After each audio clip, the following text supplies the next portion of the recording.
आखिरकार गुंदो भलेसा में आए रोज सड़क हादसा क्यों बढ़ रहे हैं? क्यों सड़कों पर गौर नहीं किया जा रहा है? कब तक हमारे नौजवान अपनी कीमती जान गंवाएंगे? कल गुंदो भलेसा में एक बार फिर सड़क हादसा पेश आया जिसमें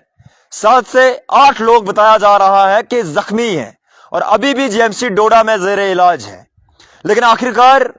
आए रोज क्यों सड़क हादसा जो है बढ़ रहे हैं? क्यों हमारे लीडर और एडमिनिस्ट्रेशन नाअहल हो रहे हैं यहाँ की सड़कें बनाने के लिए, यहाँ के क्रैश बैरियर देने में और यहाँ हॉस्पिटल में स्टाफ देने से?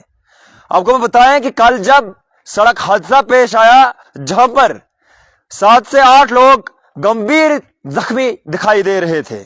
और उसी के साथ साथ जब उन्हें रेफर करने की बारी आई तो प्राइवेट गाड़ियों में जो है उन्हें रेफर किया जा रहा था। एम्बुलेंस हमारे हॉस्पिटल में पड़ी हुई थी लेकिन ड्राइवर जो है वो कहीं दिखाई नहीं दे रहे थे। हॉस्पिटल हमारे इलाके में पड़ा हुआ है लेकिन डॉक्टर्स कहीं दिखाई नहीं दे रहा है। लेकिन जब भी सड़क हादसा होता है उस वक्त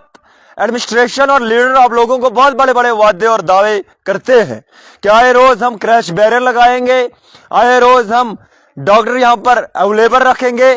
लेकिन उसके बाद फिर क्यों वही माहौल नजर आता है? और अगर आरएनबी और पीएमजीएसवाई की मैं बात करूं, आपको बताएं कि जिस सड़क पर अभी हम मौजूद हैं, आप देख सकते हैं कि मेरे पीछे जो लोग काम कर रहे हैं 3 से 4 हजार इनकी तनख्वाहें हैं और इनसे बहुत ज्यादा ड्यूटी ली जाती है। लेकिन वहीं पर हायर अथॉरिटी की जब बात की जाए वो लोग उन्हीं सड़कों से गुजरते हैं और उन्हें यह भी मालूम है कि ये सड़कें जो है और इन सड़कों से जो है आए रोज सड़क हादसा होते हैं, लेकिन वो फिर भी वहां पर क्रैश बैरियर लगाने से कासिर है। मुझे बड़े अफसोस से कहना पड़ रहा है कि एचडीएच गुंदो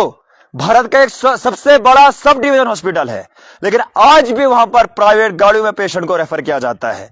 आज भी उस हॉस्पिटल में स्टाफ नहीं है और यहाँ के लीडर जो बहुत बड़े बड़े नारे तरक्की व तामीर के बहुत बड़े बड़े नारे देते हैं, लेकिन वहीं पर जब सड़क हादसा होते हैं उस वक्त बहुत सारे लोग अपनी कीमती जान गंवाते हैं और उस वक्त उन लोगों को बहुत बड़ा बड़ा भरोसा दिया जाता है, लेकिन बाद में वही हालात और वही आलम जो है हमारी सड़कों पर दिखाई देता है। आप देख सकते हैं कि किस तरह आरएनबी के कुछ मुलाजिमीन जिनकी तनख्वाहें